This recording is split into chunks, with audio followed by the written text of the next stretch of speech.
sur un point de vue légal qu'à partir de maintenant vous êtes enregistré. Donc bienvenue à tous dans ce webinaire. Donc ce qu'on va faire, les petites règles pour commencer, ce qu'on fait de façon générale quand il y a plein de monde dans les webinaires, c'est que je vous demanderai de couper les micros. Dans ce cas-là, vu qu'il y a juste Valérie et Eric, je vais vous permettre d'avoir votre micro activé tout le long de ce webinaire. Le but en fait est ne pas essayer de se couper la parole et puis pas essayer de parler en même temps. Je pense que ça devient évident pour tout le monde. Alors, pour faire mon petit mot de bienvenue, premièrement, je vous remercie de nous avoir fait confiance et d'avoir suivi la formation de chez Emporos Capital. J'espère que vous avez trouvé ce que vous recherchiez à travers cette formation.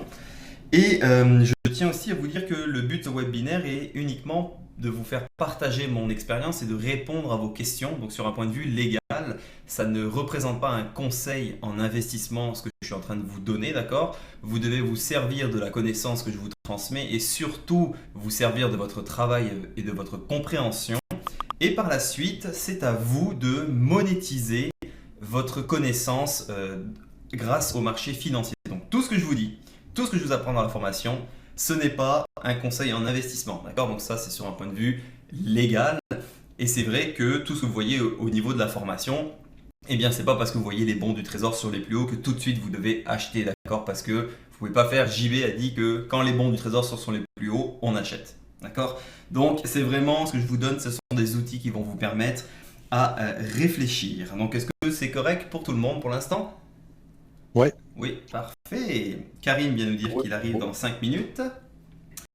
Alors, le mois de septembre est enfin arrivé. Donc je suis très content parce que ce mois d'août, honnêtement, c'est une des premières années où est-ce que je me suis fait autant chier de toute ma vie. Sincèrement, là, ça a été un mois d'août très calme. On a vu par exemple, je ne sais pas si vous vous en rappeliez, le mois d'août 2015 et le mois d'août 2016 et 2017, il y avait quand même pas mal d'actions dans le marché. Certes, il n'y avait pas beaucoup de volume, mais il y avait quand même une belle volatilité. Pour certains qui se rappellent, est-ce que vous vous souvenez que le S&P 500 pouvait perdre de 80 à 100 points d'une journée puis le reprendre le lendemain ? Donc on avait quand même un petit peu de mouvement, on avait quand même quelque chose à faire. Mais ce mois d'août-là a été quand même assez terrible. Donc c'est sûr que pour les nouveaux traders, et qui ont suivi la formation début de l'été, qui se sont procurés Jigsaw, qui se sont connectés à leur data provider. Peut-être certains même ont créé un compte chez Interactive Brokers ou un autre broker. Et bien, ils se sont rendus compte qu'ils se sont un petit peu ennuyés. Et plusieurs d'entre vous m'ont fait part de certains commentaires en disant « Actuellement, les conditions du marché ne me permettent absolument pas de comprendre et de voir ce qu'on a appris pendant la formation. » Donc c'est tout à fait normal, dû au fait que le volume et le price action étaient complètement dégueulasses tout au long de cette formation. Enfin, tout au long du mois d'août. Et là, je viens de me rendre compte que je n'ai pas partagé mon écran avec vous. Je m'en occupe tout de suite. Il faut juste que j'arrive à trouver cette option-là. Ce sera pas bien long. Oui. Oui, allô ? Est-ce que c'est Valérie que j'ai entendu ? Oui, c'est moi. Ok, ça va bien ? L'écran est sécurisé contenait Bacchus. Je t'entends pas super bien, honnêtement. Contenait Bacchus. Votre écran n'est pas partagé. Oui, je suis en train de le faire. Vous partagez votre écran. Est-ce que tout le monde voit mon écran en ce moment ? Oui, on le voit, mais c'est tout noir. Ah, bon, écoute, ça sent bien. C'est supposé arriver, là. Ok. Est-ce que là, vous voyez peut-être mieux ? Ouais. Ok, super. Donc, dans le fond, ce que j'étais en train de vous dire, c'est que le mois de septembre arrive, le volume revient. Par exemple, on a vu la journée de hier, il y a eu quand même du meilleur price action. J'ai pu placer justement quelques trades qui étaient assez intéressants. Je vous les déposer dans l'espace membre pour ceux qui ne l'ont pas vu. Donc, la façon de comment je fonctionne, c'est que je vais vous enregistrer la session au complet. Donc, ça vous permet de voir un petit peu ce qui s'est passé tout au long de cette session-là. Et je vous fais tout le temps un espèce de petit recap à la fin pour vous faire voir un petit peu les meilleurs moments de cette journée-là. Et en général, j'essaye de garder ces vidéos-là à 10-15 minutes. Bon, hier, c'était une vidéo de 30 minutes. Le but, c'est vraiment en fait de vous expliquer comment j'ai réfléchi, comment j'ai fait mes scénarios. Donc, je pense que c'est un concept que pas mal d'entre vous commencent à apprécier. Donc, c'est sûr que je vais le faire de plus en plus souvent. Et donc, par exemple, je ne le ferai pas tous les jours parce que c'est sûr que ça demande beaucoup de travail. Puis il y a certaines journées aussi où il ne se passe pas grand-chose, donc c'est pas vraiment la peine de vous montrer ça. Mais dans les journées prochaines, ça va être beaucoup plus actif et donc vous allez avoir de plus en plus de ce genre de vidéos, si du moins vous appréciez ce concept-là. Alors, au niveau du fait qu'on arrive au mois de septembre. Donc, cette semaine, ça n'a pas été super, d'accord. Pourquoi? Parce que les grands traders, les grandes banques, les grandes institutions, eh bien, ils reviennent de vacances et comme en septembre et comme en janvier, c'est un peu la rentrée pour tout le monde, donc ils vont un petit peu se concerter, faire leurs analyses et réfléchir à comment ils vont faire leur stratégie de trading. Donc, par expérience, je peux vous dire que euh, à partir du mois de septembre et à partir du mois de janvier, vous allez voir que le marché va prendre une certaine direction. Pas tout le temps, mais la majorité du temps, vous allez voir que le marché va partir soit dans une direction pendant une certaine période de temps, soit dans une autre. Donc, les nouvelles qui vont vraiment starter le marché. Alors, cette semaine, est-ce que vous voyez bien mon écran? Ouais. Oui, parfait. Cette semaine, quand Oui. vous allez dans EconoDay, ici, donc premièrement, j'ai vu qu'il y a certaines personnes qui ont un peu de misère. Alors, quand vous tapez sur Google EconoDay, ne cliquez pas sur Homepage EconoDay. La raison est simple, c'est que quand vous cliquez là-dessus, eh bien, vous allez voir uniquement quelques nouvelles. Et quand vous voulez cliquer sur Full Calendar, eh bien, ils vont vous demander de payer. Évidemment, nous, on ne veut pas payer, donc qu'est-ce qu'on fait? Vous allez uniquement cliquer ici sur le lien qui est juste en dessous qui s'appelle Economic Calendar. Et apparemment, c'est un bug dans leur site, là. Ça fait des années que ça marche, donc on va continuer à l'utiliser. Vous n'avez qu'à cliquer ici sur Economic Calendar et à ce moment-là, vous voyez le contenu qui est supposé être payant. Donc comment ça marche? Vous voyez ici donc en mois, en weekly, donc en semaine, en jour, aujourd'hui. Et vous avez les mois et vous avez les jours. Donc moi je le mets toujours en weekly, ça permet de voir en un seul coup d'œil quelles vont être les nouvelles économiques de la semaine. Donc vous voyez qu'effectivement il n'y a que 5 jours parce que dans le trading c'est uniquement du lundi au vendredi. Et donc, j'imagine que vous avez tous vu la vidéo comment appréhender l'impact des nouvelles économiques. Donc je vous parle des nouvelles justement quand il y a un petit poinçon rouge qui vont être les nouvelles les plus importantes. Et c'est ces nouvelles-là qui vont avoir un grand impact, si vous voulez, sur les bons du trésor et les indices boursiers comme par exemple le S&P 500. Donc ce matin, on avait le job claimless. Ça revient assez souvent et ça n'a absolument rien fait. Il y avait un discours du président de la Fed à 10h, ça n'a pas fait grand-chose. Mais par contre, ce qu'on va avoir, c'est ce qu'on appelle le This Year's Note Announcement, le 3 ans, et vous avez le 30 ans. Donc ça, c'est quoi? Eh bien, c'est une espèce de petite réunion où la Fed va dire voici ce qu'on pense faire par rapport à notre stratégie sur les bons du trésor. Donc cette journée-là, ça n'a pas forcément beaucoup d'impact, mais au moins ça va éclaircir dans la tête de tout le monde voici ce que la Fed veut faire avec ses bons du trésor. Et la semaine suivante, donc là vous voyez comme maintenant quand je clique sur le 10, ça nous amène à la semaine suivante, donc la semaine prochaine, vous allez voir ici, par exemple, ça va s'appeler le Note Auction. Donc vous en avez ici pour le 3 ans, vous avez également pour le 10 ans, et vous avez aussi pour le 30 ans. Le auction, c'est quoi? Eh bien, c'est tout simplement comme un eBay, si vous voulez, des bons du trésor. Donc, ça va permettre aux gens de pouvoir acheter et bider, si vous voulez, sur les bons du trésor. Donc, en règle générale, parfait.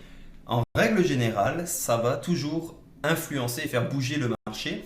Et c'est ce qui va donner un petit peu le go de cette saison de trading. Donc quand je parle de saison de trading, ça va être de septembre à décembre et de janvier, je vous dirai jusqu'à juin. Donc ça va quand même donner un petit peu le start. Donc à partir de la semaine prochaine, par expérience, je peux vous dire que le volume va vraiment revenir et que ça va être super intéressant.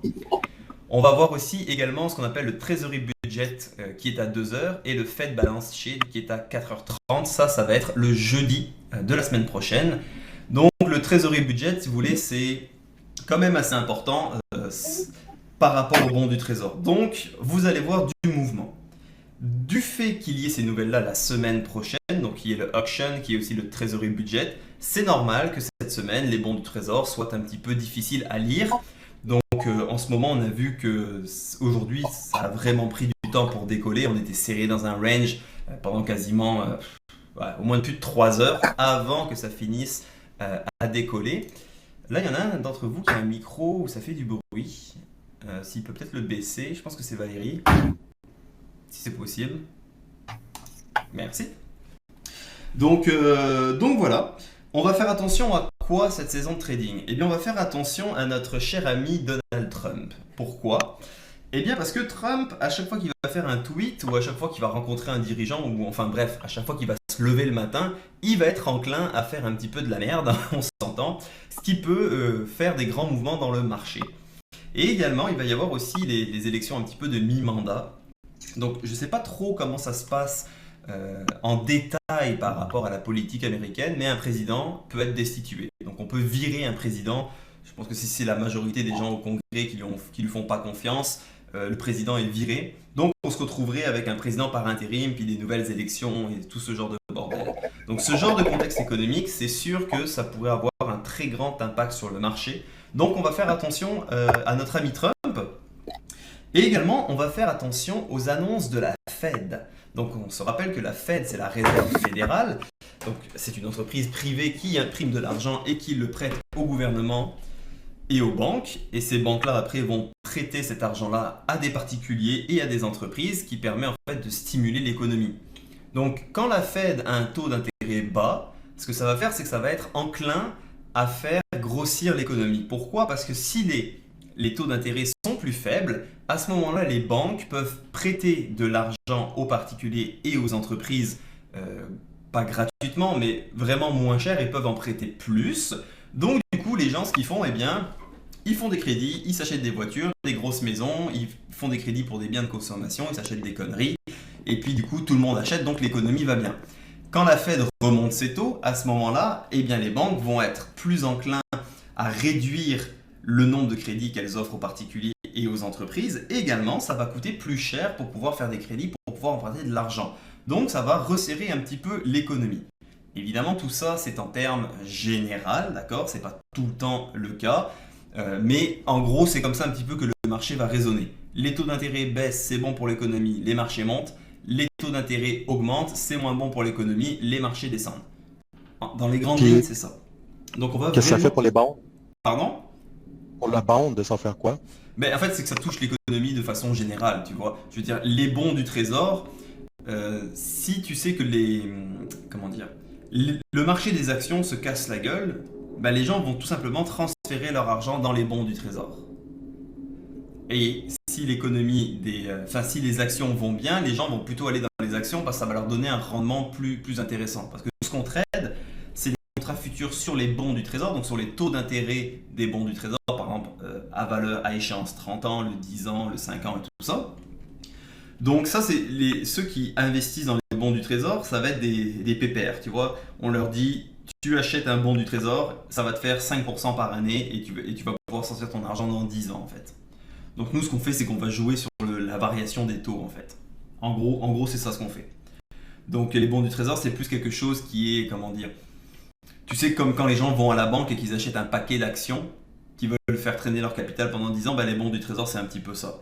Donc de toute façon, pour nous, ça change absolument rien parce que l'avantage que quand on fait du scalping, que ce soit sur les bons du trésor, que ce soit par exemple sur le S&P 500, le niveau de prix, on s'en fout. Tu sais, je veux dire que le S&P en ce moment, il cote 2871 ou qu'il cote 1300, nous on s'en tape parce qu'on va juste chercher des petites variations dans le marché. Donc c'est plus par rapport à ça. Donc on va faire très attention aux annonces de la Fed parce que pour l'instant, ils disent l'économie est bonne, mais on ne sait pas si c'est le moment ou non d'augmenter les taux. Donc concrètement, ils sont en train de te dire l'économie n'est pas si bonne que ça. T'sais. Est-ce que vous avez des questions par rapport aux nouvelles économiques ou par rapport à la Fed ou par rapport à ce que je viens de dire précédemment? Non. Non, ça va pour tout le monde? Ah, je vois que quelqu'un vient de se joindre à nous. Je pense que c'est Karim. Oui, bonjour à tous. Ça va bien? Ouais, ça va, désolé pour le retard. Hein. Bah écoute, il n'y a pas de problème, tu pourras suivre la première partie. Vu que c'est enregistré, ce sera déposé sur l'espace membre soit ce soir, soit demain. Est-ce que tu vois bien mon écran? Oui. Ok, parfait, super. Donc, point suivant, je vais répondre à certaines questions qu'on m'a posées sur Slack. Alors, il n'y a pas eu beaucoup de questions. Soit la formation vous a convenu, soit vous n'avez pas encore assez d'expérience pour me poser beaucoup de questions. Avec avec les questions qu'on m'a posées. La première question, ça va être de Younes. Il me dit: salut JB, une question pour le ZN et le ZF. Alors, on sait jamais si on trouve une opportunité sur le ZF. Est-ce qu'on doit doubler la mise puisque le prix d'un tick sur le ZN est d'environ 30 $ et le ZF c'est 15 $? Est-ce que d'habitude tu fais ce genre de trade là? Alors, il va y avoir une petite erreur premièrement dans ta question. Younes me demande: est-ce que quand je fais un trade sur le ZN ou que je fais un trade sur le ZF, je vais doubler la taille de ma position? Donc on va regarder ça. Alors, premièrement, pour rectifier, le ZN, la valeur de son tick n'est pas de 30 $, c'est 15 $, 50, 65. D'accord? Et le ZF, c'est 7,85. Donc ce qu'il faut prendre en compte, c'est que quand vous allez commencer à trader au début, vous allez vous entraîner à trader avec un contrat. Un contrat, que ce soit sur le ZN, sur le ZF, sur le ZB ou sur le ES, vous commencez tous avec un contrat parce que vous devez vous habituer. Par la suite, il est vrai que je vais avoir tendance à augmenter la taille de ma position sur le ZF parce que le tick est donc à 7 $ 50. Mais le ZF, lui, il va être beaucoup plus volatile. Pas énormément volatile, mais en règle générale, quand le ZF, lui, va monter de 1 tick, eh bien, c'est pas rare de voir que le ZF, lui, va faire un mouvement de 2 ou 3 ticks. Donc, par rapport à ça, du fait que le ZF est plus volatile, eh bien, ton risque va augmenter. Donc, tu ne vas pas doubler ton nombre de contrats. Tu vas simplement te servir, si tu veux, de ton expérience par la suite pour te dire: bon, bah écoute, si je prends 10 contrats sur le ZN, je vais uniquement en prendre 15 ou 16, par exemple, sur le ZF parce que le ZF est un petit peu plus volatile et le but, c'est de toujours profiter d'un risque minimum. Donc, si tu vas chercher 10 contrats, un tick sur le ZN, bah, tu vas faire 150 $ du tick, d'accord? Si tu vas aller chercher sur le ZF, tu vas en faire 15 contrats, tu vas aller chercher 2 ticks, mais au final, tu vas faire pas mal la même somme d'argent, tu vois. Donc, il faut vraiment adapter son nombre de contrats sur le ZF, mais il ne faut pas le doubler, d'accord? Par la suite, quand vous allez vraiment gagner d'expérience, vous allez vous rendre compte que dans certains contextes de marché, c'est mieux de capitaliser sur le ZF plutôt que sur le ZN. Je ne sais pas si vous avez vu la vidéo que j'ai mis hier. J'ai fait un trade sur le ZN et j'ai fait un trade sur le ZF, d'accord? Et je ne sais pas si vous vous rappelez, sur le ZF, il y avait, je pense, 5 ou 6 ticks avant d'atteindre le plus bas du ZF, alors que le ZN, lui, était directement sur son plus bas. Donc vous voyez, dans ce cas de figure, je vais sur le ZN parce qu'il y a de la place. Est-ce que c'est un petit peu clair pour tout le monde pour répondre à cette question-là? Ouais. Ok. Donc en gros, vous ne doublez pas la taille de votre position, vous adaptez votre nombre de contrats. Mais je pense que pour la plupart qui sont ici aujourd'hui, commencez vraiment avec un contrat, que ce soit sur le ZN, que ce soit sur le ZF, parce que de toute façon, vous êtes ici pour apprendre à trader, vous n'êtes pas ici pour faire de l'argent dans un premier temps, d'accord? Par la suite, vous allez en faire du pognon, ne vous inquiétez pas, il n'y a pas de problème. Mais dans un premier temps, même si vous avez un compte de 50 ou 100 000 $, commencez à trader avec un lot pour gagner des bonnes habitudes. Alors, la deuxième question de Younes. Oui? ZB qui est 31 $, parce qu'il y a un titre qui est 31 $, là, je ne sais pas si c'est sur ZB. Oui, le ZB, en fait, si tu veux, le Ultra Band, c'est 31 $ 50 25. Sur le ZB, c'est la même chose, 31 50 25. Sur le ZN, on est... voyons, j'ai un blanc. Sur le ZN, on est à 15 $ 50 65. Et sur le ZF, on est à 7,85 et le ES, c'est 12,50. Et tout ça, c'est en dollars US, d'accord? Donc, pour votre compte canadien, vous allez faire la petite conversion. J'ai une autre question de Younes. Il me demande, dans la formation, on a vu les différentes techniques gagnantes, mais la seule chose qui me gêne présentement, ce sont les techniques pour prendre des pertes à 1 ou 2 ticks, par exemple. Et là, il me marque plusieurs points. Comment tu utilises des ordres limites ou des ordres marchés? Alors, premièrement, pour répondre à cette question, ça va être une sorte de contexte. Je vais aller vous chercher la vidéo que j'avais sélectionnée. Ok. Je vous la mets ici.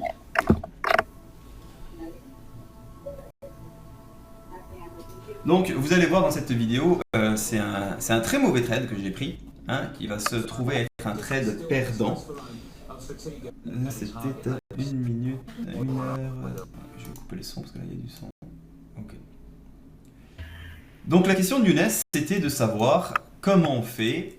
Est-ce qu'on va utiliser un ordre marché ou on va utiliser un ordre limite pour pouvoir sortir de sa position quand on est perdant? Alors, la réponse est super simple. Vous allez toujours essayer d'utiliser un ordre limite pour sortir de votre position.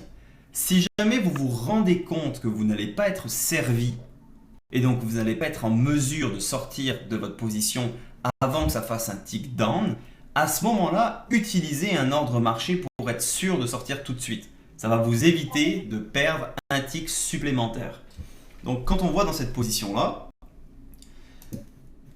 eh bien, on voit que, bon, moi je voulais faire un breakout sur le volume profile, je voulais me protéger sur le niveau de 23 à 165. Vous allez voir que ce trade-là, en fait, je l'ai mal géré. Hein, j'ai aucun mal à vous l'avouer, puis surtout à vous le montrer. Et donc, ce qui va se passer, c'est que vous allez voir que je vais essayer de sortir de mon trade, mais finalement, je vais devoir utiliser en fait un ordre marché pour pouvoir sortir. Donc, vous allez voir, attendez, je vous le place. Voilà. Donc, dans ce cas de figure-là, on voit que je suis entré long avec 8 contrats à 23,170 et j'essaye donc de sortir ici à 23,160 avec un ordre limite, d'accord? Donc d'encaisser du coup une perte de 2 ticks. Ce qui va se passer, c'est que je vais me rendre compte que finalement, eh bien, les vendeurs vont être plus forts, que les acheteurs ici vont commencer à faiblir et que du coup, le marché va descendre de 1 tick. Donc, je vais avoir le choix de soit laisser le marché descendre de 1 tick et par la suite essayer de reprendre un ordre limite. Mais dans ce contexte de marché-là, vu qu'on voit que le marché a cassé cette zone, ça va être facile pour lui de faire un mouvement rapide encore plus bas, donc de perdre des ticks supplémentaires. Donc dans ce cas-là, je vais utiliser un ordre limite ici, donc en cliquant là, sur cette case rouge là, à 23,155 pour être automatiquement sorti du marché et du coup me prendre 3 ticks de perte. D'accord?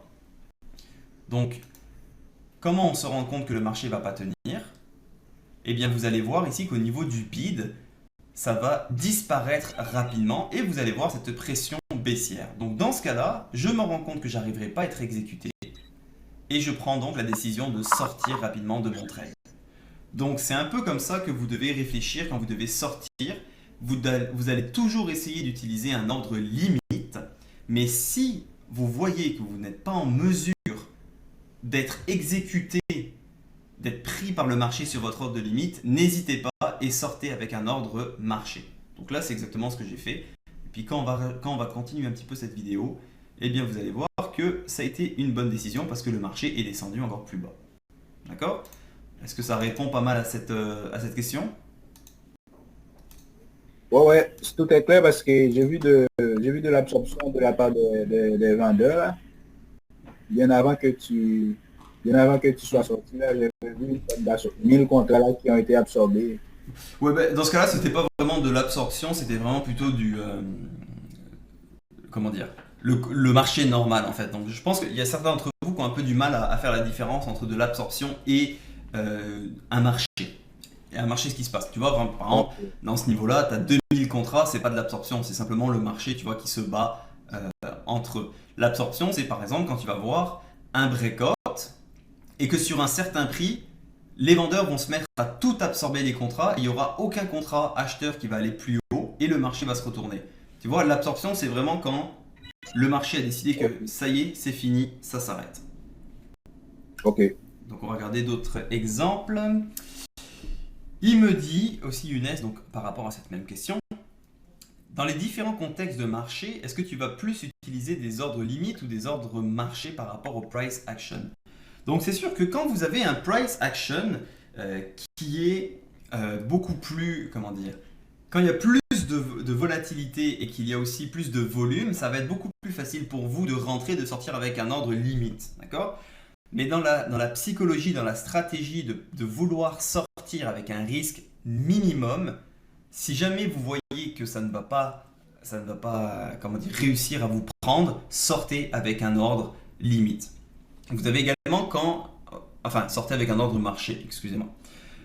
Quand on rentre en position, on a toujours le choix de rentrer avec un ordre limite ou un ordre marché.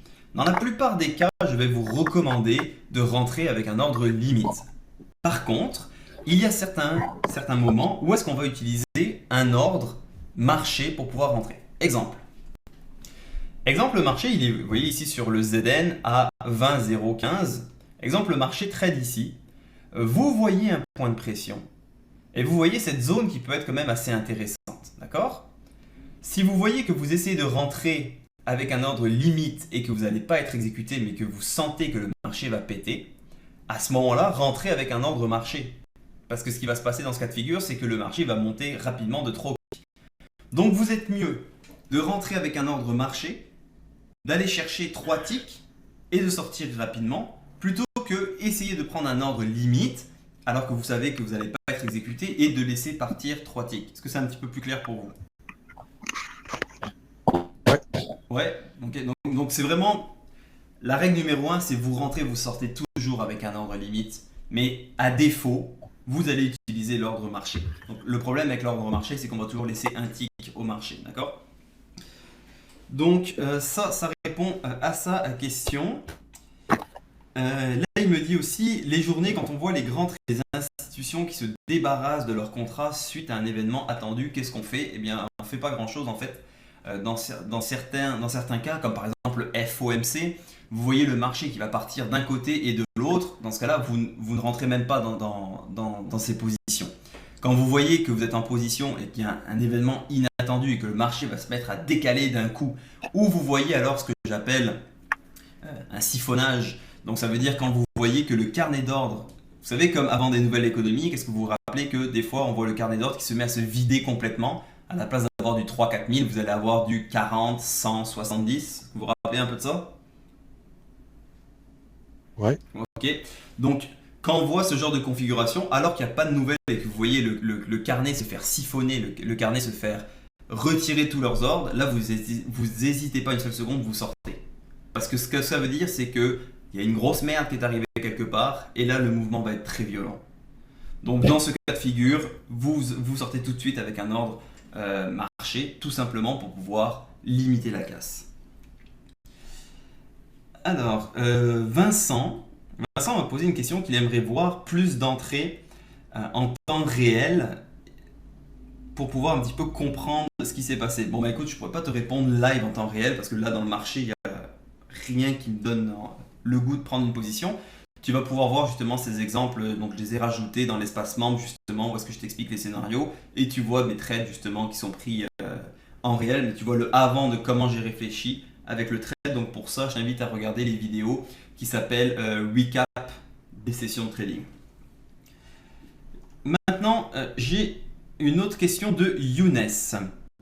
Alors il m'a fait des screenshots, je vais aller vous les chercher. Parfait. Ok. Alors Younes me demande, sa question était vraiment basée par rapport au fait du mois d'août. Il me demandait ceci. Alors, ce qu'il me demandait, c'est est-ce qu'on devrait prendre des positions dans les niveaux du bas ici pour aller chercher les plus hauts. Bien. Quand on se trouve dans ce genre de conditions dans lequel on était par exemple dans le mois d'août, c'est sûr que ça va être très difficile de faire c'est la bonne stratégie, c'est la bonne idée, oui, ça j'en conviens. Mais par contre, ça va être très difficile pour toi d'avoir une bonne lecture du marché étant donné qu'on était dans le mois d'août. Donc effectivement, oui, chaque trader veut aller chercher sur les plus bas et essayer d'aller revendre sur les plus hauts. Par contre, quand tu vas initier un trade, dans ce cas-là, il faut vraiment que tu ailles chercher les derniers ticks sur les plus bas pour pouvoir essayer d'aller rider un peu tout ce momentum. Mais en aucun cas, tu vas commencer à rentrer dans un trade, par exemple, sur ces niveaux-là. Parce que si tu rentres sur ces niveaux-là avec un trade long, du fait que ça, c'est une zone qui est quand même importante, même si le marché il se met à décaler de plusieurs ticks contre toi, ça ne veut pas dire que tu as tort. Tu vas juste augmenter ton risque, chose qu'on ne veut pas. Parce que si le marché, tu es rentré ici, sur ces niveaux, et le marché il va niaiser un petit peu dans ces zones-là avant de repartir, toi tu vas pouvoir te prendre des risques de 3 ou 4 ticks alors qu'au final le marché va continuer. Donc c'est pas une super bonne stratégie, le concept je le comprends, mais dans le cas de figure dans lequel tu m'as envoyé ces photos-là qui étaient pendant le mois d'août, je te le déconseille fortement. Ça va être un petit peu la même chose, il m'a envoyé un deuxième screenshot ici. Donc il me dit, est-ce qu'on prend un trade ici en plein milieu de cette vallée-là? Ça c'est quelque chose par exemple que je te déconseillerais absolument. Tu prends pas de trade vraiment sur le pic de cette montagne-là parce que ton risque va être vraiment trop grand et surtout tu peux te retrouver à être trappé. Donc ça veut dire que tu peux rentrer dans une position et pendant 45 minutes, 1 heure, rester devant ton écran parce que le marché se passe absolument rien. Tu trades vraiment dans la pire zone de ce range qu'on a ici. Donc si tu veux, les stratégies, quand tu regardes ici sur mon carnet, tu rentres pas dans une position ici par exemple à 20,005, tu rentres pas là ici. Ce que tu peux rentrer par exemple, c'est quand on va arriver sur les plus hauts ici, tu vas pouvoir rentrer et prendre un trade. Pourquoi? Parce que tu as un point de pression qu'il y a ici et tu peux essayer d'aller rejoindre l'autre montagne à ce niveau-là. Et si le marché ici arrive sur les plus bas, eh bien tu peux voir si ça peut faire un espèce de breakout de cette petite boîte ici à 19,315 pour potentiellement aller chercher les plus bas. Mais de façon générale, moi je vais te déconseiller de prendre un trade en plein milieu ici de cette montagne-là. Moi, les quelques fois que je les ai fait, ça n'a pas marché. Et depuis des années, je ne le fais pas. Donc, je ne pourrais pas non plus te conseiller. Donc, vraiment, évite vraiment de faire ce genre de truc. Après, si toi, tu as envie de développer une stratégie, libre à toi de le faire. Je te conseille de développer cette stratégie-là en démonstration pour commencer. Et puis, si jamais ça marche bien, ben, écoute, tu nous en feras part à ce moment-là. Est-ce que c'est clair un petit peu pour tout le monde? Eh oui. Parfait. Oui. Pas de questions par rapport à ça? Non. Ok. Vous avez sûrement... Oui? Non, pas de questions? Ok. Vous avez remarqué Non. aussi que, par exemple, quand on regarde ici, maintenant on va trader le ZN sur le contrat qui est le 10-18. Vous avez vu qu'il y avait eu pas beaucoup de volume. Donc, c'est ce qu'on appelle les semaines de rollover. Donc, Seaboat. Comment on va faire ça? Quand vous rendez sur le site du CME Group, donc qui est la bourse de Chicago pour les contrats futurs, vous allez dans Trading, vous allez chercher ici taux d'intérêt. Et vous voyez ici les US Treasury. Vous cliquez dessus et par exemple, vous pouvez voir ici le 10 ans. Quand vous cliquez dessus, si jamais à la fin, en fait, si vous voulez les bons du Trésor, on s'entend que tous les contrats ont une expiration au bout de 3 mois. En général, vers le milieu du 3e mois, donc les bons, ça se rafraîchit si vous voulez le 3e vendredi du dernier mois. Vous allez voir qu'il va y avoir une différence de volume quand même assez majeure. Donc, on voit qu'au mois de septembre, donc le contrat du ZN ici au septembre, vous voyez que le volume, il y a eu juste 36 000 de volume. Et vous voyez que celui de décembre, on est à 860 000. D'accord? Donc, si jamais on arrive à l'échéance des contrats et que le matin, vous connectez votre plateforme et que vous dites, mais écoutez, je ne comprends pas, il se passe absolument rien, il n'y a pas de volume, ça ne bouge pas, eh bien, allez voir dans le site du CME si justement les traders n'ont pas décidé de switcher pour aller au contrat suivant. Pour le S&P 500, on est encore sur le contrat justement du mois de septembre parce que le S&P 500 et les autres indices, eux, ils vont vraiment aller, je vous dirais, quasiment jusqu'à la journée même de l'échéance du contrat avant de switcher. Donc c'est normal s'il y a un petit peu cette disparité entre la date du contrat entre les bons du Trésor et le ES. Alors, là Younes me posait une autre question. Il m'a demandé, donc j'ai publié hier une vidéo où est-ce que je vous fais voir ma session de trading. Et dans cette vidéo-là, je vais aller télécharger l'image.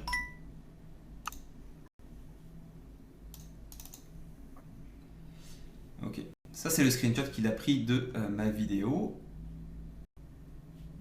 Ah, je pense que l'image a bugué un peu. Ok, bon, c'est pas très beau, mais au moins vous allez comprendre le concept. Il m'a demandé pourquoi tu n'as pas essayé de prendre un trade, un breakout ici sur les plus hauts alors que tous les bons étaient sur les plus hauts. Donc comme je vous le disais tout à l'heure, ce n'est pas parce que les bons du trésor vont trader leur plus haut que automatiquement je vais prendre un trade pour essayer de faire un breakout. En plus dans ce cas-là, ça s'est avéré que le breakout n'a pas eu lieu et que justement le marché est redescendu. Donc ce qu'il faut savoir, c'est que toutes les techniques que vous voyez tout au long de cette formation, c'est pas quelque chose que vous allez devoir appliquer bêtement en disant on est sur un plus haut, je vais rentrer pour essayer de faire un breakout.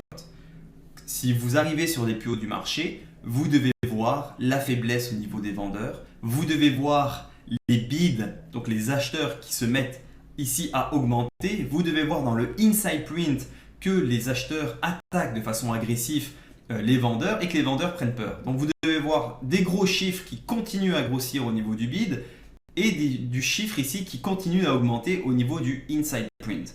Ça va être votre indicatif pour savoir s'il y a un breakout ou non. Cette journée-là, hier quand on était sur les plus hauts, oui les marchés étaient sur les plus hauts, mais j'avais pas d'attaque agressive des acheteurs et j'avais les vendeurs qui défendaient assez bien et qui continuaient doucement à envoyer des contrats dans la tronche des acheteurs. Donc le contexte à ce moment-là n'était pas propice et n'était pas bon par rapport aussi au price action, il n'était pas bon pour faire un breakout à la hausse. D'accord? Donc il faut vraiment bien prendre le temps de ne pas sauter dans un trade à chaque fois qu'on envoie un. Vous devez toujours attendre les confirmations et ces confirmations-là et ces informations, vous les retrouvez dans le bid, le ask et le inside print. Donc c'est bien d'avoir pensé à ça. Mais quand on arrive sur les plus hauts, avant d'essayer de rentrer dans un breakout, analysez. Est-ce qu'en ce moment, il y a réellement de l'attaque des acheteurs? Est-ce que les vendeurs arrivent à défendre ou pas? C'est vraiment par déduction que vous allez prendre une décision et que vous allez rentrer ou non dans un trade. Est-ce que c'est bon pour vous? Oui. Ok, parfait. Ouais. J'ai pas eu d'autres questions sur Slack. Donc je sais pas si vous aviez vous d'autres questions. Sinon moi j'ai d'autres petites choses à vous parler que j'avais pris en note. Moi j'en aurais une. Oui Karim, je t'en prie. Ouais. Je l'avais pas posée à l'écrit parce qu'elle était compliquée à écrire. Je te comprends. Quand tu regardes dans le inside price, souvent j'ai remarqué que quand par exemple il y avait de l'absorption ou une attaque d'acheteurs ou de vendeurs, hein, Ouais. on s'en fout, il y avait un volume qui apparaissait, donc des fois 8000, 9000, 10 000, 14 000 contrats, Ouais. et après ça revenait à zéro, et quand on passait au prix supérieur ou inférieur, il n'y avait plus les 14 000, mais genre il y avait 2000 contrats ou 500 contrats. Oui, alors C'est dû à- alors ça c'est dû à une option qu'on a dans Jigsaw. Cette option ici, quand vous cliquez sur la molette, d'accord, ça s'appelle Clear Trade Timer Interval. Ok? Cette option-là, ce que ça dit avec Jigsaw, ça c'est en millisecondes, d'accord? Donc ça veut dire 2,5 secondes. Ce que ça veut dire, c'est que si le marché, tu vois, en ce moment-là, il fait un tick up, d'accord? Il va garder en mémoire ici le 1769 contrats pendant 2,5 secondes. Si jamais le marché ne revient pas dessus, eh bien il va clearer ça. Ça va permettre tout simplement d'avoir une meilleure visualisation du marché. Et surtout, si tu as eu par exemple un 5000 ou un 6000 de contrat, mais que ça s'est passé il y a 5 minutes ou 6 minutes, on s'entend que ce 6000 contrat-là, à l'heure actuelle, n'a plus de valeur maintenant. Donc ça permet juste d'avoir, si tu veux, ton dôme, ton inside print un petit peu plus clair.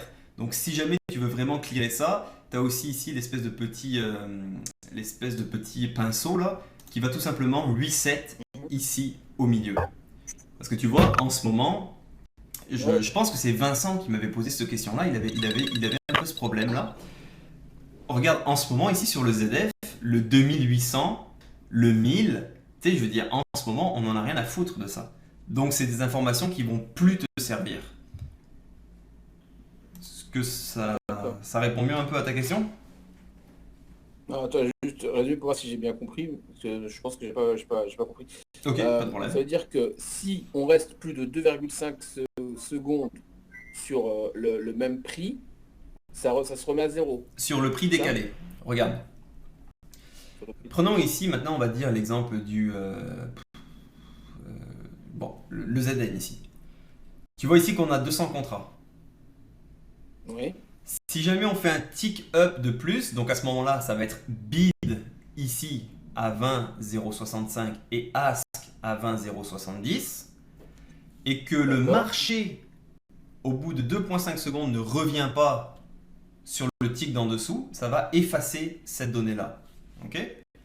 C'est plus pour t'aider un peu à clearer les contrats. Tu vois, parce que avec le temps, j'ai déterminé que au bout de 2,5 secondes, si tu veux, si le prix n'était pas revenu dessus, ça n'avait plus vraiment d'importance. Donc tu peux aller dans l'option de Jigsaw comme je t'ai fait voir ici. Donc tu fais la clé à molette. Tu peux augmenter ici si tu veux. Tu peux mettre, n'oublie pas que c'est en millisecondes, d'accord? Donc si tu veux le garder à 5 secondes, bah, tu vas mettre 5000. Si tu veux le garder à 10 secondes, tu vas mettre 10 000, d'accord? Donc je pense que je l'avais expliqué dans la vidéo de comment configurer un workspace, justement, quel était cet impact-là. Et donc je te réfère à cette vidéo, je pense que j'en parle vraiment beaucoup plus en détail. Donc c'est vraiment, moi je le préfère l'utiliser, le faire de cette façon-là. Après ça va être libre à toi si jamais tu veux le mettre plus long ou plus court. Moi j'ai des personnes qui le mettent même encore plus court que ça. D'accord. Est-ce que ça répond à ta question? Ok, donc là, oui, c'est-à-dire que si le prix décale plus de 2,5 secondes, ça l'efface. Ben, en fait, c'est si le marché ne revient pas sur ce tick-là au bout de 2,5 Et ne revient secondes. pas dessus, voilà. C'est ça.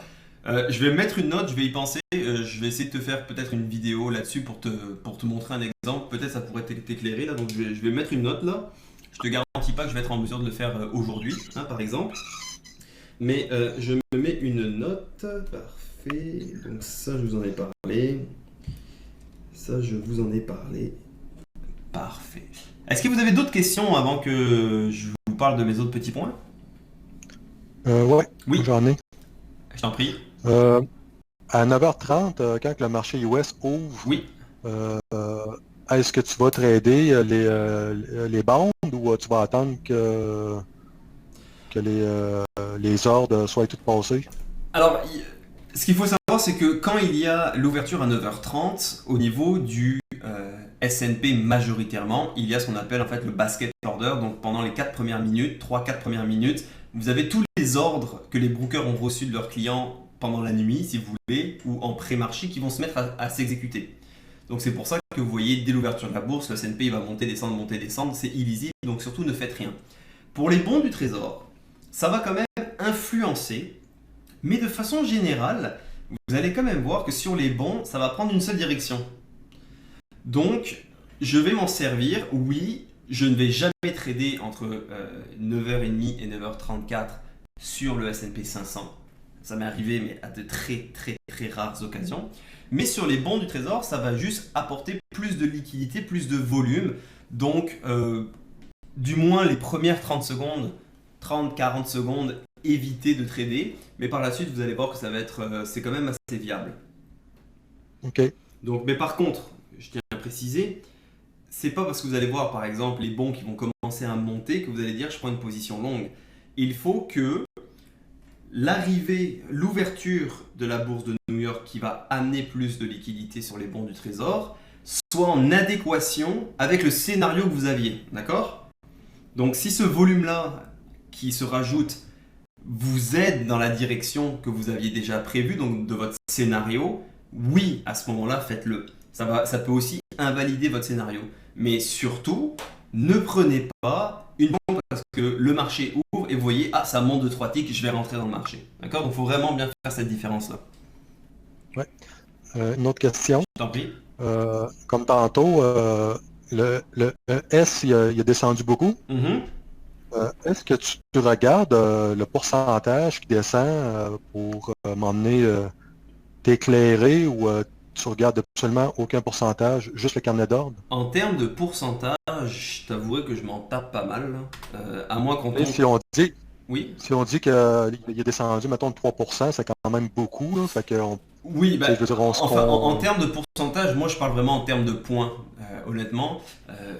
Évidemment, j'ai toujours Bloomberg, moi, qui qui est activée, donc la télé de Bloomberg. Donc de toute façon, oui, je m'en sers, mais je ne vais pas utiliser le pourcentage, je vais utiliser le nombre de points. Tu vois, si tu me dis le S&P 500 a perdu 1,3%, moi, ça me dit, je sais que c'est important, ça me dit pas grand-chose. Si tu me dis le S&P a perdu 130 points, là, ça me parle, tu vois.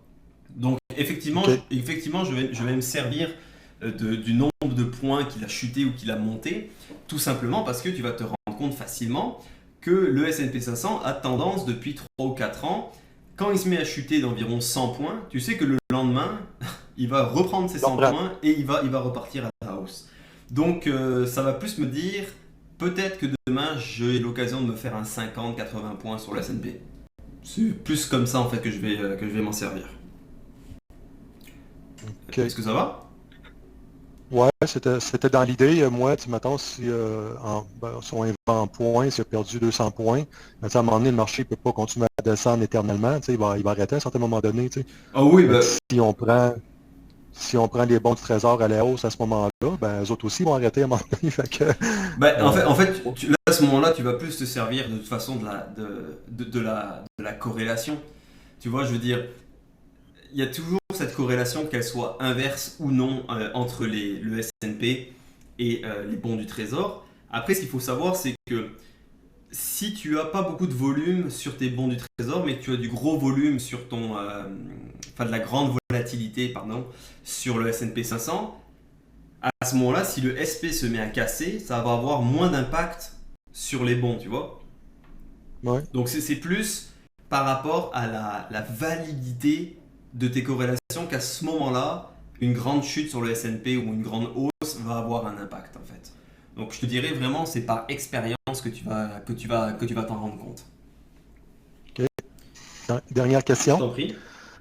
Si, mettons, tu prends le bon du trésor, ZN, puis tu le prends en long pour aller chercher le plus haut, ouais. Est-ce que tu vas... est-ce que tu peux aller prendre ton S short à ce moment-là aussi? Ah bah oui. Je dis, regarde, on va pas se le cacher, le trading, on est là pour faire du fric. Donc, si tu as une occasion, si le scénario que j'ai sur le ZN me fait voir et me permet de prendre un trade long, je vais le prendre. Et si je me rends compte que sur le S&P 500, je peux shorter parce que le scénario est là, le contexte est là, je vais pas me gêner. Tu vas faire les deux en même temps? Absolument.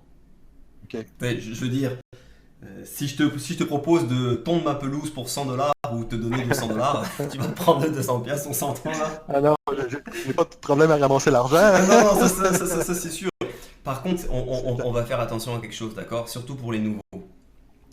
Moi j'ai de l'expérience, donc j'arrive à pouvoir gérer plusieurs positions sur plusieurs instruments en même temps, d'accord? Pour les nouveaux, ouais. Je vous conseille vraiment de vous concentrer d'abord sur une première position, de bien la gérer, d'accord? Le but n'est pas de dire « Ah, JB il a dit que le S&P casse, donc je vais shorter et puis je vais acheter l'autre. » Non, ce qui va se passer, c'est que vous allez simplement vous perdre, vous allez simplement stresser et au final vous allez perdre du fric. La réalité des choses, ouais. Elle est là, d'accord? Le trading, justement, c'est mon point suivant. Le but du trading, le but ultime du trader et de pourquoi vous êtes là, c'est pour faire du fric.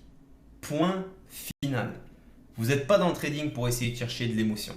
Vous n'êtes pas dans le trading pour essayer de faire le malin devant les copains. Ouais, moi je fais du trading, machin, gna gna et tout, d'accord. Vous n'êtes pas là pour essayer d'adhérer au rêve de Luc Vaudan là, avec ses chaussures en croco et ses montres, d'accord là. Le trading, d'accord, c'est un business.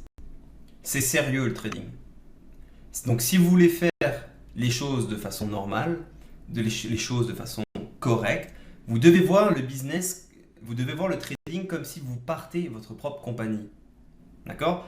Donc, en ce moment, c'est beaucoup plus dur, justement, de dire aux gens, moi, je fais du trading à cause de toutes les arnaques, forex, machin, gna gna, toutes ces conneries, d'accord? Donc, le mieux, là, c'est gardez-le pour vous, premièrement. Mais voyez ça comme un business. Si demain, tu veux partir une boulangerie, là, il va falloir que tu travailles, il va falloir que tu mettes la main à la pâte, là. En plus, l'expression marche bien. Il va falloir que tu fasses les choses de façon sérieuse. Le trading, c'est exactement la même chose. Vous êtes là pour faire du fric. Vous êtes là pour dissocier l'argent et l'émotionnel. C'est la chose la plus importante que vous devez faire. Et surtout, vous devez avoir une discipline de faire. D'accord? C'est quoi la discipline en trading? La discipline, c'est super simple. Premièrement, se lever le matin même si ça fait chier. Premièrement, c'est aussi d'avoir de la constance. Ça veut dire de ne pas dire « Ah ben, moi, ça y est, j'ai acheté Jigsaw, j'ai pris le data provider, j'ai suivi la formation, je sais un petit peu de quoi on parle. Ben, je vais commencer à faire du trading un jour le mardi, puis votre prochaine session de trading, c'est 2 semaines plus tard. » D'accord? Ça, vous devez avoir de la discipline, vous devez être constant. Donc, c'est pas grave si tu n'es pas en mesure de faire du lundi au vendredi. Parce que je comprends que la plupart d'entre vous, ils ont des jobs, ils ont un travail qui ne leur permettent pas ça.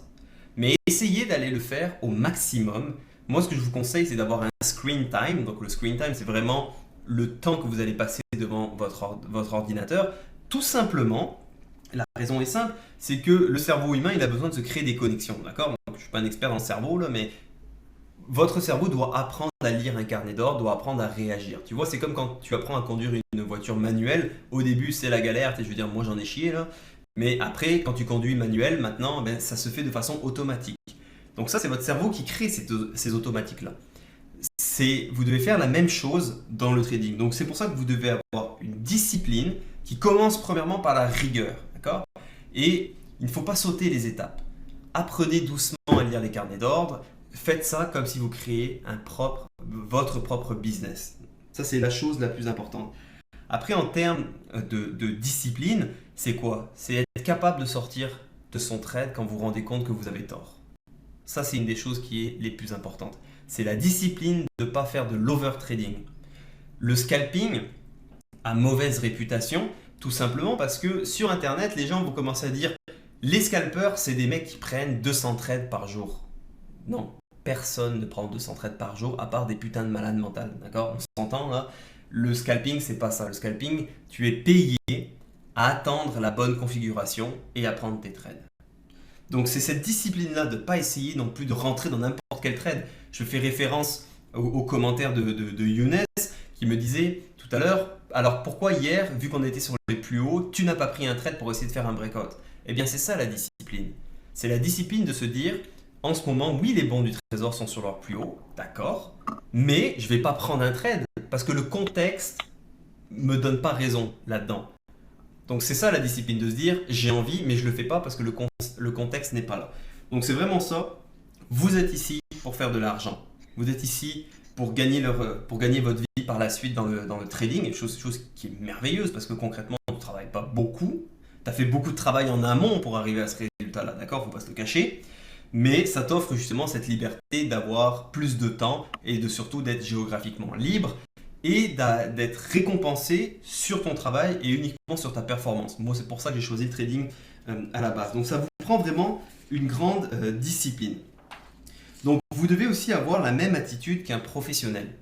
Donc, un espace de bureau de trading, là, je vous le dis tout de suite, il n'y a pas de bol de café, de bol de céréales, tu sais, comme un bureau d'adolescent où c'est le bordel, là. Votre espace de travail doit être sain et propice. Ça veut dire que quand tu fais du trading, ton téléphone avec Facebook, Instagram et tes machins, là, c'est hors de question. Vous ne devez pas avoir de distraction. Quand tu fais du trading, n'oublie pas que tu fais un business, donc tu n'écoutes pas de film en même temps, tu n'écoutes pas la télé, tu ne fais pas n'importe quoi, d'accord? Il faut faire aussi comprendre à votre famille que quand vous faites votre session de trading, vous voulez avoir la paix. Vous devez être concentré à 100% dans ce que vous faites. Donc vraiment, ayez l'attitude d'un professionnel. Et c'est normal qu'au début, vous allez avoir du mal parce que comme dans tout métier du monde, vous commencez. C'est possible de le faire, c'est possible de réussir en trading, mais dès le début, vous devez vraiment prendre des habitudes de professionnel. D'accord? Donc comme par exemple, ne pas trader en pyjama. Tu vois, je veux dire, quand tu es pro, là, je te demande pas de mettre un costard devant tes écrans, mais tu sais, habille-toi bien, mets-toi en bonne condition pour justement avoir cette mentalité de dire en ce moment, ce que je fais, c'est mon business, c'est professionnel. Et tu vas voir que dans ta tête, ça va vraiment débloquer quelque chose au fur et à mesure. À la fois, je connais pas de traders professionnels qui ont réussi à entrer en pyjama, là, donc si vous en connaissez un, vous pouvez me le présenter. Et également aussi, une chose qui va être très importante, d'accord, c'est, on me pose souvent la question, combien de trades tu fais par jour?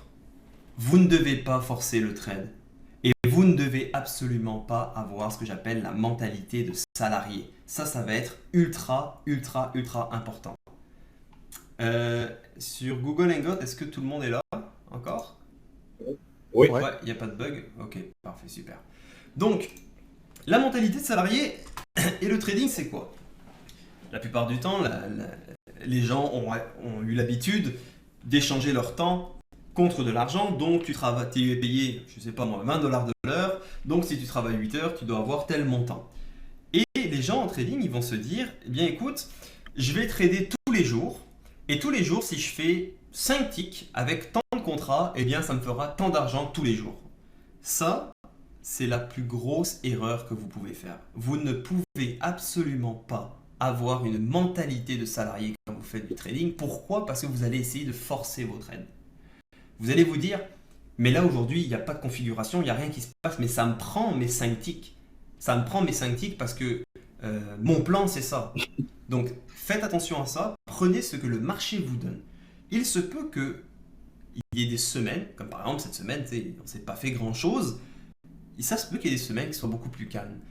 En tant que trader, vous devez vous voir comme un entrepreneur. Vous devez voir le résultat sur le mois et le résultat sur l'année et pas sur la journée. Donc, vous devez vraiment, le travail qui est le plus dur, ça va être de décomposer cette idée de salarié dans votre tête parce que dans le trading, ça ne marchera pas. Je n'ai pas de trade par jour. Je ne dis pas aujourd'hui je vais faire 5 trades. Voici, je peux vous dire, en moyenne je fais tant de trades par jour, mais je ne m'impose absolument rien. Pourquoi? Pour ne pas forcer le trade. Ça va être une des choses les plus importantes.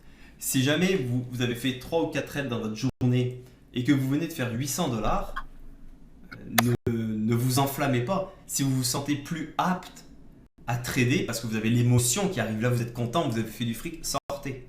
Arrêtez de trader. Parce que ce que vous allez faire, vous allez essayer de vouloir faire plus et au final, vous allez redonner de l'argent dans le marché et il y en a souvent aussi qui vont finalement terminer leur journée négative. D'accord? Donc ne forcez pas les trades, ayez toujours une mentalité d'entrepreneur et justement pas de salarié. Vous devez vraiment dissocier l'argent de l'émotionnel et ça commence justement par ce genre de truc. Est-ce que ça va un peu pour vous? Ouais. Ok, parfait. Donc, ce que j'avais d'autre à vous expliquer également. Ok. Donc, également, quand on commence dans le trading, il ne faut pas essayer de courir. Hein, il ne faut pas essayer d'aller en 4e vitesse directement. Vous devez prendre votre temps et surtout, vous devez affronter la perte. D'accord? Ça va être la chose la plus importante parce qu'au début, pour certains, vous allez commencer en simulation, vous allez voir que ça va pas trop mal, et là vous allez commencer à trader en réel, et là d'un coup, première journée, vous avez perdu 3 ticks. Deuxième journée, vous avez perdu 4 ticks. Troisième journée, vous avez perdu encore 2 ticks. Qu'est-ce qui va se passer dans votre tête? Vous allez dire, finalement cette formation c'est de la merde. Finalement, les carnets d'ordre c'est nul. Finalement, je ne suis pas un bon trader. Donc vous allez passer par cette espèce de phase de dépressif de trader que je pense qu'honnêtement on a tous connu là. Et c'est normal, vous devez d'abord embrasser la perte. D'accord? Je ne vous dis pas de faire des trucs de débile puis vous prendre 20 ticks de perte la première journée, c'est absolument pas ça. Mais vous devez apprendre à rationaliser en vous disant, vous savez quoi, aujourd'hui j'ai perdu, c'est pas grave. Parce que quand j'ai perdu, j'ai fait des trades intelligents. Donc je suis sorti soit sur mon point d'entrée, soit à 1 tick de perte. Et on s'entend que quand on sort avec 1 tick de perte ou qu'on a scratché son trade, c'est pas un mauvais trade. Parce que justement, vous n'avez pas fait de dégâts. Vous avez bien géré votre risque. Donc, même 1 tick de perte, c'est un bon trade. D'accord? Donc, faites aussi cette différence-là. Si tu te prends 8 ticks de perte dans la tronche, oui, effectivement, ça c'est un très très mauvais trade. Puis dans ce cas-là, appelle-moi, on va regarder ensemble. Puis on va essayer d'arranger les choses pour pas que ça se reproduise. D'accord? Donc ça, c'est une des premières choses. Et également, ce qui va être le plus difficile pour les gens, parce que je pense que c'est une des choses les plus difficiles à faire, même dans votre vie personnelle, vous devez admettre que vous avez tort. Et la beauté d'un trading, c'est que c'est pas grave d'avoir tort. Tu sais, je veux dire, dans une relation conjugale, là, c'est un petit peu différent là, quand t'as tort. Tu sais, quand t'as tort trop souvent, ça fait un peu la merde. Mais dans le trading, c'est pas grave d'avoir tort. Vous n'avez et vous ne devez avoir aucune certitude dans le trading. D'accord? Comme par exemple, vous vous dites, le marché va faire un breakout, vous en êtes sûr que ça va faire un breakout. Mais s'il ne le fait pas, le breakout, il ne faut pas s'acharner là-dessus. Le marché a toujours raison. D'accord? Donc, il faut accepter de dissocier l'argent, il faut avoir une bonne discipline et il faut admettre qu'on a tort. Si on a tort, qu'est-ce qui se passe? On sort de notre trade sur notre point d'entrée ou on sort de notre trade avec un tick de perte. C'est pas grave. Donc, il faut vraiment commencer à avoir cette habitude-là et pas se dire « Ah, j'ai eu tort, je suis un mauvais trader, oh, je suis pas bon, ou la formation n'est pas bonne, ou les carnets d'ordre, c'est pas bon parce que vous avez eu tort à quelques endroits. » D'accord? C'est pas grave d'avoir tort parce que les fois où vous allez avoir raison, les fois où est-ce que justement vous allez bien analyser le marché et bien gérer votre trade, vous allez faire de l'argent. Donc, si vous avez une journée, moi, ce que je conseille vraiment aux gens, c'est, je sais plus qui m'avait posé cette question-là, il m'avait dit, je pense que c'est Eric, il m'avait dit, toi, est-ce que quand ta session de trading est terminée, est-ce que tu laisses ta plateforme allumée? La réponse est non. Quand ta session est terminée, tu fermes tout et tu t'en vas de ton bureau, tu vas faire autre chose, tu vas profiter. La raison est super simple, c'est que quand tu as pris ton profit ou que tu as limité tes pertes, eh bien ta journée de trading, elle est terminée. Et donc quand elle est terminée, tu fais autre chose. Pourquoi? Parce que sinon les gens ils vont rester devant leur ordinateur. Ils vont essayer d'aller chercher d'autres trades. Et ils vont essayer de passer le plus de temps possible. Et au final, ça va être négatif pour vous. Donc quand votre journée est terminée, vous fermez tout ça et vous allez faire autre chose. Est-ce que c'est correct pour vous? Oui. Ok. Donc voilà. Également, on va faire un petit peu une question. Il y a plusieurs personnes qui m'ont posé une question sur le matériel à avoir. Alors, moi, je vous conseille pour commencer 2 écrans. C'est pas la peine de vous ruiner pour acheter une station avec 6 écrans d'un coup, d'accord? Quand vous commencez, ça sert absolument à rien. Moi, ce que je vous conseille vraiment, c'est d'y aller avec 2 écrans. Je vous déconseille, mais très très fortement, d'être connecté à Internet avec votre Wi-Fi, d'accord? Parce que les risques de déconnexion sont très très grands et surtout, la capacité de l'Internet est réduite en Wi-Fi. Donc, vous branchez votre ordinateur avec un fil Internet, donc les câbles Ethernet. Et également, eh bien, vous demandez à votre famille de ne pas faire du gros téléchargement quand vous êtes en train de trader. D'accord, ça, c'est une des choses qui va être aussi importante. Là. J'avais un élève qui avait des petits problèmes. Il disait, je comprends pas, mon ordi est puissant, c'est lent. Puis il se rendait compte que ses 2 filles et que sa femme checkait Netflix en même temps qu'il tradait. Donc c'est sûr que ça ralentissait un petit peu. N'utilisez pas non plus un clavier et une souris Wi-Fi. Okay, parce que les risques de déconnexion sont aussi grands et vous avez aussi le risque de manquer de batterie. Donc, pour ma part, j'ai un clavier avec un fil. J'ai une souris Wi-Fi, oui, mais j'ai une autre souris à fil qui est branchée au cas où. D'accord? Donc, c'est vraiment des petits détails où est-ce qu'il faut faire attention. Donc, pour commencer, vous n'avez pas besoin d'un gros ordinateur de gamer. Là. Ce que je vous conseillerais, c'est quand même d'avoir de la mémoire RAM et un processeur quand même assez décent. Donc c'est vraiment la mémoire RAM et le processeur qui vont vraiment faire tout le travail sur Jigsaw. Donc toute l'information est traitée par les processeurs et est traitée par la RAM. Donc vous n'avez pas besoin d'acheter une grosse carte graphique de gamer pour pouvoir afficher vos données. Est-ce que vous avez d'autres questions par rapport au matériel informatique? JB, sur laptop, ça marche pas, hein? Oui, tu peux, mais tu vas être limité. Par exemple, ce que tu peux faire, c'est que si tu as un laptop, moi, ce que je te conseille, c'est d'acheter un écran à côté. Parce qu'en plus, maintenant, les écrans, ça vaut que dalle. Je veux dire, pour $200, tu peux acheter un écran. Et ce que tu peux faire, c'est que tu peux connecter un écran à ton laptop. Donc, sur l'écran de ton laptop, vu qu'il va être beaucoup plus petit, tu vas mettre là-dessus ton control center de NinjaTrader. Tu vas mettre le control center de tes dômes. Et sur ton plus grand écran, tu vas mettre les dômes dessus. Donc, tu sais, pour commencer, ça peut être la solution. Tu n'es pas obligé d'acheter tout de suite une grosse tour et tout ça. Si pour l'instant ça marche, achète juste un écran supplémentaire. En fait, le but d'avoir un deuxième écran, c'est que, vous voyez comme en ce moment, vous devez avoir un écran sur lequel vous avez uniquement l'ultraband, le ZB, le ZN, le ZF et le ES. D'accord? Et sur l'autre écran, vous avez des choses qu'on ne regarde pas. Donc le control center, les control centers de vos dômes, la connexion à votre broker. Ça marche? Ok. Parfait. Pour ma part, moi, j'avais pas d'autre chose à vous parler pour le moment. Je sais pas si vous aviez d'autres questions.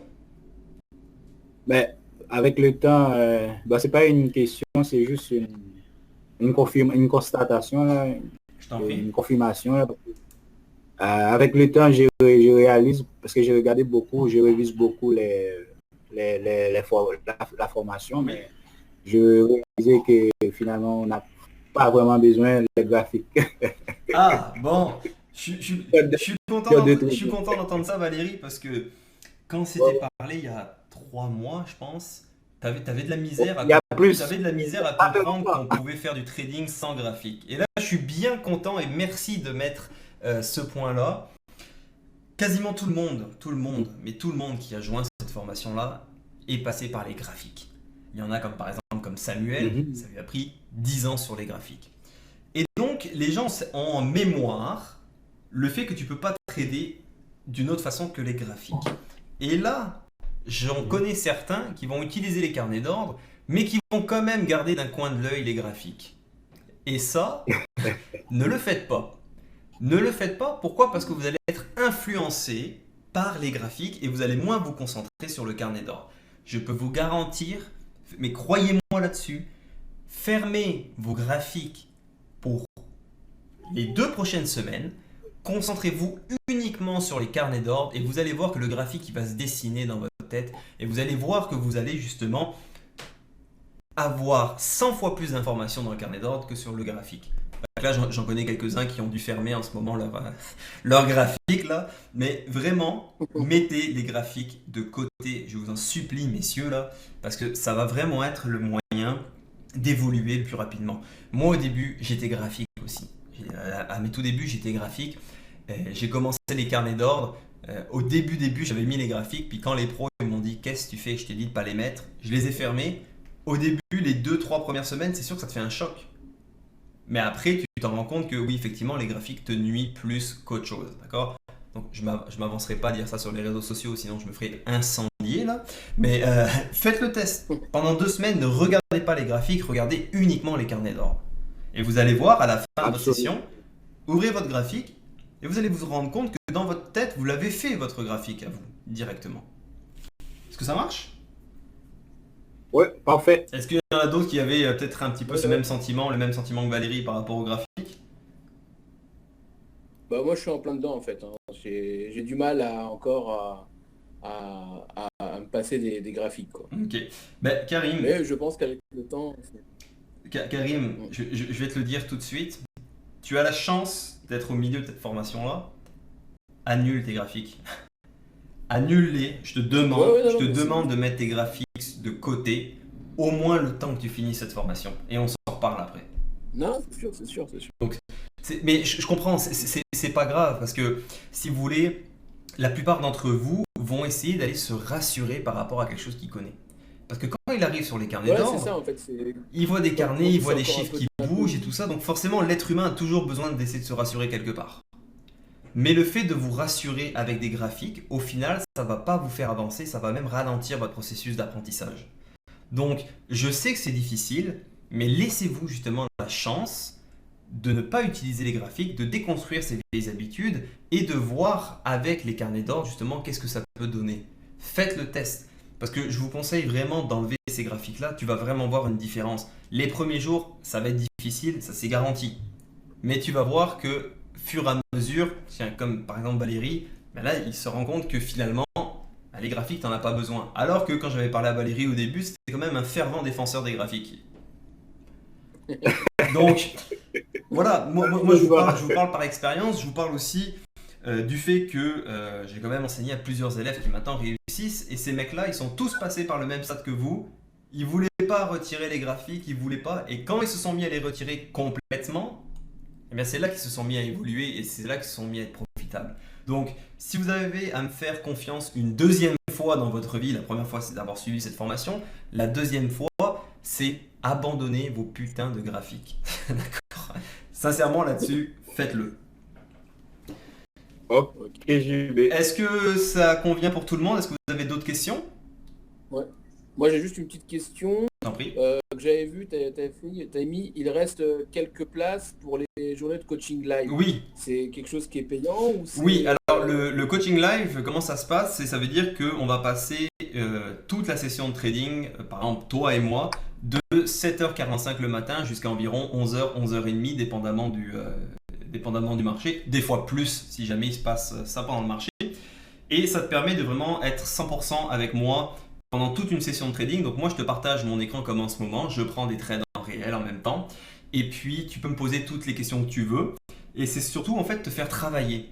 Donc je vais te demander à certains moments, analyse-moi le marché, dis-moi ce que tu penses. Et le but c'est de te faire t'apprendre à réfléchir et en t'assistant. Donc c'est justement ce genre de période où est-ce que tu peux essayer de faire des analyses et moi je vais être là pour te corriger, pour t'aider. Donc ces sessions-là, elles sont aussi enregistrées et je vais les déposer dans ton espace membre juste à toi dans la journée.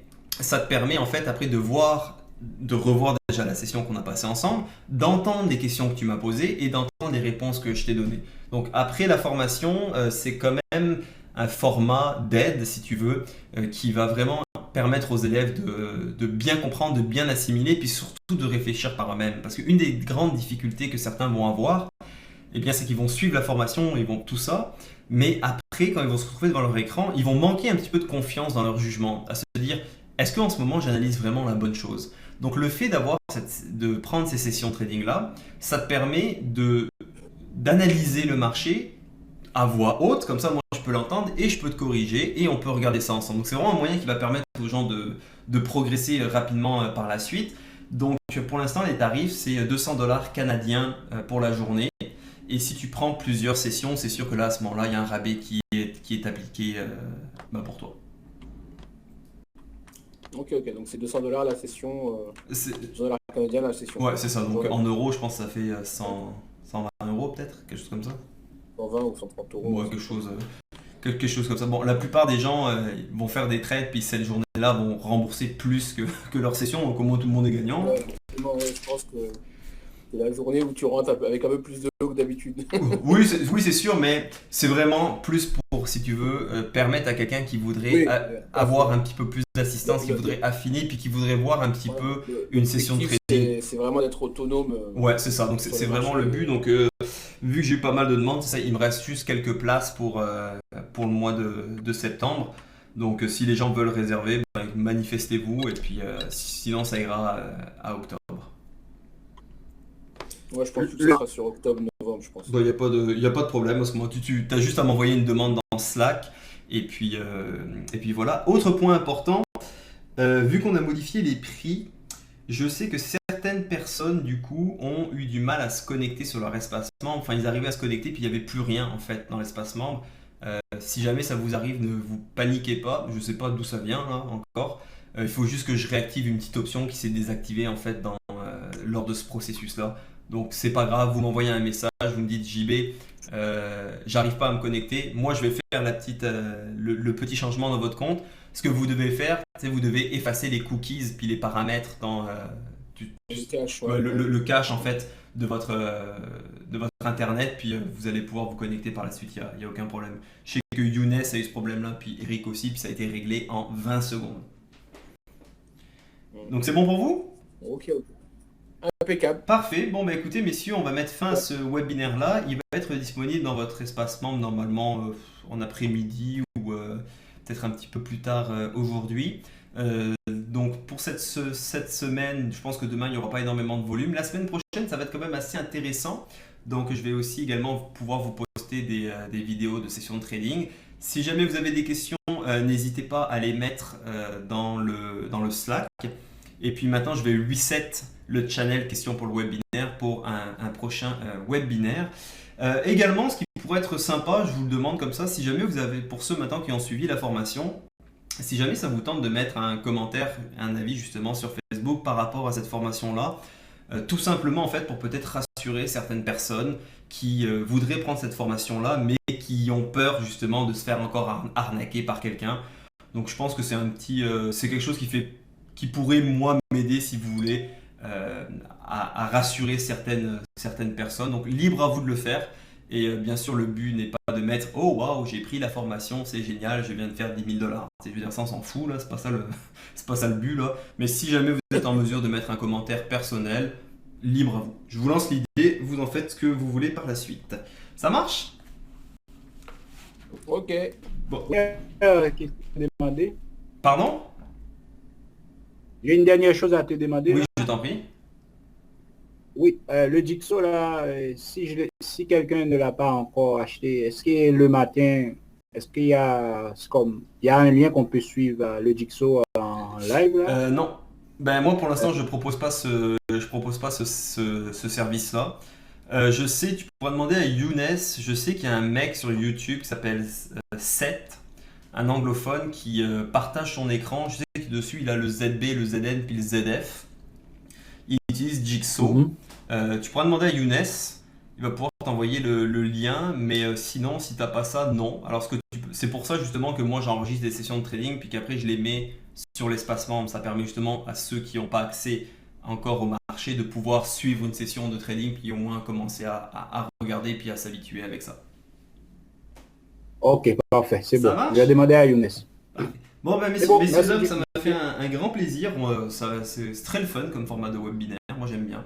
Donc, on va essayer de s'en faire un petit peu plus souvent. Puis, on va essayer d'avoir surtout un peu plus de questions parce que j'aime ça, les webinaires qui durent 2-3 heures. Là, c'est plus plus mon truc. Donc, n'hésitez pas. Si jamais vous avez des questions par rapport au fait que ceux qui ont les logiciels, si vous êtes en mesure de commencer à enregistrer vos sessions de trading, si vous voulez m'envoyer des petites sections de vos vidéos pour peut-être des fois vous n'avez pas compris certaines choses, vous avez essayé de prendre un trade en simulation par exemple, et vous n'avez pas compris pourquoi ça marche, vous pouvez m'envoyer un 10 minutes, on va dire, de avant puis pendant votre trade pour que je puisse un petit peu comprendre le contexte. Ça me fera plaisir de regarder ça avec vous. Si jamais vous voulez utiliser le logiciel d'enregistrement qui s'appelle Camtasia, sur un point de vue légal, je ne peux pas vous l'expliquer comment l'avoir gratuitement, mais vous pouvez demander à Vincent, qui lui, comme par magie, a su comment le faire, donc il pourra vous aider, mais moi, je ne peux pas vous le faire. Donc vous allez voir, c'est ultra simple. Et donc vous pouvez m'envoyer ça, vous utilisez sur internet, ça s'appelle WeTransfer, et ça vous permet d'envoyer en fait des fichiers vidéo par un email de 4Go, donc vous pouvez m'envoyer ça directement. Enfin, je vous lance l'idée pour ceux qui ont déjà tous les logiciels et puis qui auraient peut-être quelques petites questions par rapport à ça. Donc voilà, merci à tous d'avoir été présents, c'était vraiment cool. Et puis si vous avez des questions d'ici là, vous me parlez dans Slack et sur ce, on se dit à la prochaine. Bonne soirée. Bonne soirée à tout le monde. Bye bye. Ciao. Merci, à plus tard. Salut.